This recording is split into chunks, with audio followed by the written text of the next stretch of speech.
अरे मामा, Mumbai underworld crime की कहानियों का वह पिटारा है जो कभी खाली ही नहीं होता।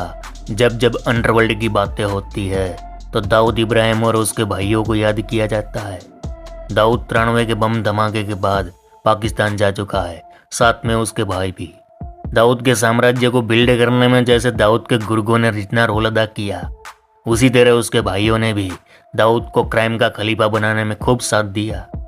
दाऊद के सारे भाई भी अपराधी थे, आज भी है।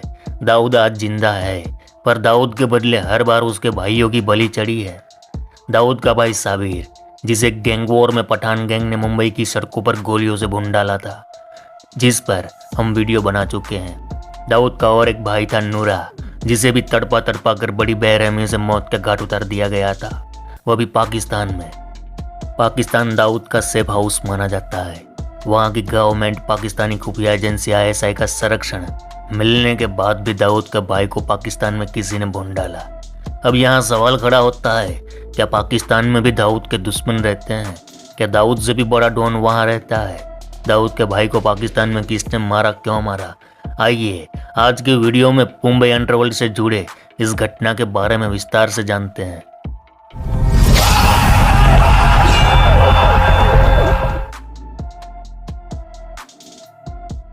केम छो मजामा?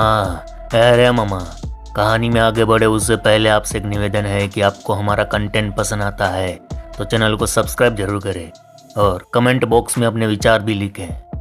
दरअसल जब 80 के दौर में दाऊद मुंबई पर कब्जा कर रहा था, तब दाऊद के भाई साबिर और नूरा ने दाऊद की सारे कई बड़ी बड़ी घटनाओं को अंजाम दिया था। नूरा का पूरा नाम है नूरुल हक कासकर। जब नूरा मुंबई में रहता था तब उसके खिलाफ कई अलग अलग धाराओं में मुकदमे दर्ज होने शुरू हो चुके थे। जब दाऊद दुबई गया तो उसके साथ नूरा भी दुबई चला गया था, और फिर दाऊद के इशारे नूरा ने मुंबई के बड़े बड़े बिल्डर, डॉक्टर, बिजनेसमैन को टारगेट करना शुरू कर दिया। इन रईस लोगों से नूरा 1 पेटी 2 पेटी पैसा मांगता। अगर पैसा ना मिले तो नूरा उसे टपका देता या फिर उसके घर ऑफिस गोलियां चलवा कर उसे डराता धमकाता। 93 के बम धमाके के बाद जब दाऊद और छोटा राजन के बीच रिश्ते बिगड़ने शुरू हो गए, तब नूरा और छोटा शकील राजन के पीछे हाथ धोकर पड़ गए। राजन पर नजर रखने लगे। राजन गैंग के कई गुर्गों को नूरा ने मरवा दिया। वहीं राजन पर बैंकॉक में हुए हमले में नूरा का दिमाग भी शामिल था। जब दुबई दाऊद के लिए सेफ नहीं था तो दाऊद पाकिस्तान के कराची चला आया। तब पूरे परिवार के साथ नूरा भी कराची आया। कराची आते ही दाऊद ने यहाँ भी अपनी जड़ें फैलानी शुरू कर दी, और तब पाकिस्तान में दाऊद का भाई नूरा ही सब कुछ हैंडल करता था। धीरे धीरे नूरा कराची में खुद का गैंग खड़ा करने लगा। भारत से आए दाऊद ने कराची में अपना दबदबा बनाया। इससे कराची के लोकल माफियाओं को ये बात राज नहीं आई। वहीं नूरा यहाँ के लोकल माफियाओं से आगे सोचने लगा। कराची के लोकल माफियाओं को आपस में टकरा कर वह कराची पर कब्जा करना चाहता था। इससे कराची में दाऊद और नूरा के दोस्त तो बने, पर साथ साथ दुश्मन भी बने, और इन दुश्मनों में एक नाम था रहमान डकैत। लेकिन नूरा की मौत का राज जाने उससे पहले हमें यह जानना जरूरी बन जाता है आखिर रहमान डकैत और खालिद शहनशाह थे कौन। दरअसल उस जमाने में कराची में 2 बड़े गैंग्स ऑपरेट हो रहे थे। एक और थे लियारी गैंग, दूजी और बलोच गैंग। एक का लीडर रहमान डकैत, दूसरी गैंग का लीडर खालिद शहनशाह, और इन दोनों के बीच 36 का आंकड़ा था। रोज गैंग वॉर होते, रोज खून बहता। लेकिन हैरानी की बात यह थी कि इन दोनों बड़े दुश्मनों के ताल्लुकात उस वक्त की पाकिस्तान की रूलिंग पार्टी से थे। उस वक्त बेनीजर भुट्टो के पति जरदारी पाकिस्तान के राष्ट्रपति बने थे, और इन दोनों गैंग की जिम्मेदारी जरदारी की सुरक्षा करनी थी। यही नहीं, जब बेनीजर भुट्टो प्राइम मिनिस्टर थी तब भी ये दोनों उनकी पार्टी में एक बड़ा रोल अदा कर रहे थे। हर जगह बेनीजर भुट्टो के साथ रहमान डकैत और खालिद शहनशाह दाएं बाएं खड़े होते। वोट बैंक से लेकर बेनीजर भुट्टो की सुरक्षा की सारी जिम्मेदारी इन दोनों शख्स की थी। लेकिन हैरानी की बात यह थी कि भुट्टो के साथ दोनों एक साथ दिखते थे, दुश्मनी भूल जाते थे। लेकिन अंडरवर्ल्ड में दोनों दुश्मन थे। कराची की सड़कों पर एक दूसरे के लोगों को मारने में जरा सा भी सोचते नहीं थे। ऐसा तो पाकिस्तान में ही होता है ना। अब यहाँ जो रहमान डकैत था वह साधारण लाइफ जीता था, और जो भी पैसा कमाता उसमें से ज़्यादातर लोगों में बांट देता। इसलिए उसे कराची का रॉबिन हुड भी कहा जाता था। वहीं खालिद शहनशाह था गैंगस्टर, पर वह लग्जरी लाइफस्टाइल जीता था। बड़ी बड़ी गाड़ी, बंगले, बड़े बड़े बिजनेस, उस किस्म का ओरा। और दाऊद के खालिद शहंशाह से नज़दीकी रिश्ते थे। और ये बात रहमान डकैत को खटक रही थी। उसे लगता था दूसरे देश से आया हुआ शख्स हमारे कराची में राज करेगा, ये बर्दाश्त से बाहर है। उसे कहीं से ये बात मिलेगी। दाऊद का भाई नूरा हमारे गैंग की बात कहीं से निकाल कर शहंशाह के गैंग तक पहुंचा रहा है।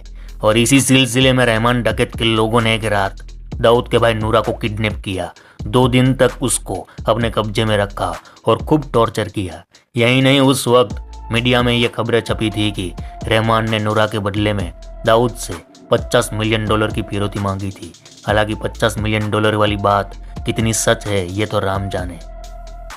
लेकिन एक बात है कि दाऊद के आईएसआई तक लिंक थे, फिर भी अपने भाई को बचा नहीं सका। क्या वजह रही होगी?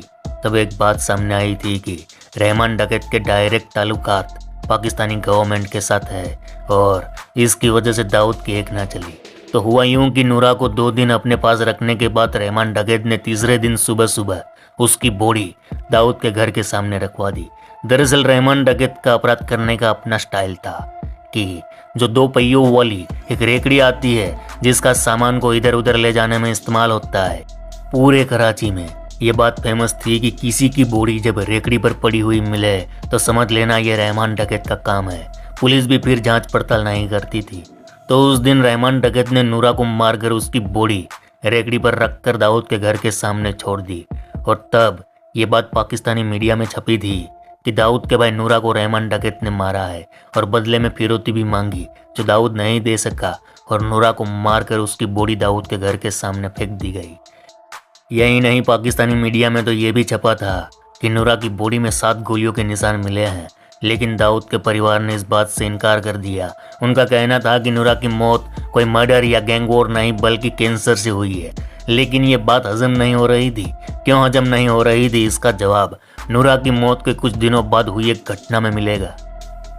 दरअसल नूरा की मौत के कुछ समय बाद कराची के एसएसपी चौधरी असलम एक टीम लेकर सादे कपड़ों में उस कराची के एरिया में जाते हैं जहां पर उनको पक्की खबर मिली थी कि आज इस जगह पर रहमान डकैत आपको मिलेगा।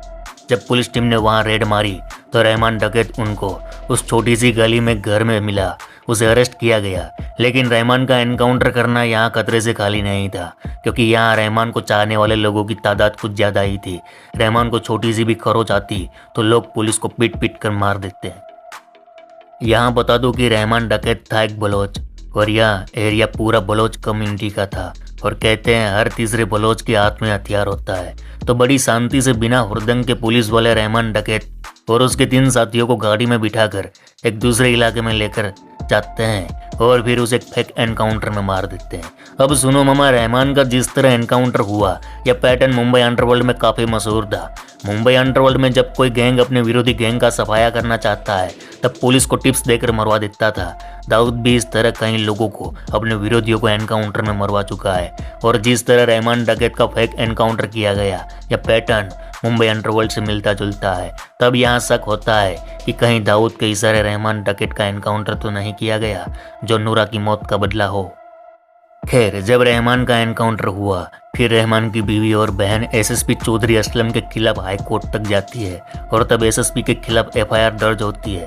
इसके कुछ समय बाद चौधरी असलम का भी मर्डर हो जाता है। अब बचा खालिद शहंशाह। इधर रहमान की मौत के बाद उसके भाई उबैर ने गैंग संभाला और एक दिन रहमान गैंग ने खालिद शहंशाह को उसी के घर के सामने गोलियों से भून डाला। और इस तरह यह सिलसिला आज भी जारी है। तो ये थी कहानी। चलो इस गुज्जू भाई का राम राम, मिलते हैं फिर।